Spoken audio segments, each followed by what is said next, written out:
hydrant doon at saka yung Pyros box. Sa number 3, starboard side, mayroong hydrant at saka Pyros. Number 4, number 5, wala. Then sa port side, dito hanggang sa number 2 lang. So isa lang ang nakalagay dito ng hydrant sa number 4 side.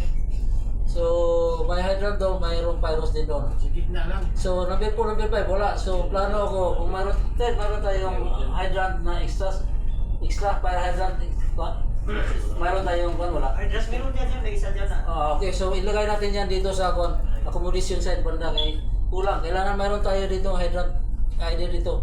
Dito isa at saka dito. Kung dalawa, okay, at least isa ibigay ipaano natin, i-building natin yan.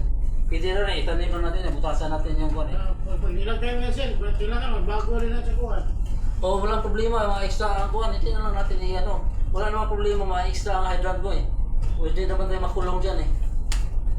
Kaysa wala eh, talagang wala eh, mali. Dapat mayroon dito. Kasi dito yung dig na ito, wala eh. Sa loob na accommodation, wala. Wala siya sa fire plant. Ang sa fire plant eh. Walang problema sa fire plant. Hindi natin masunod na kuwan. Pero wala namang bawal doon na maglagay tayo na ako, mapakulong kayo, mapiso, magitin ng barko niyo. Kung maglagay tayo dyan. Extra kuwan, wala problema yan.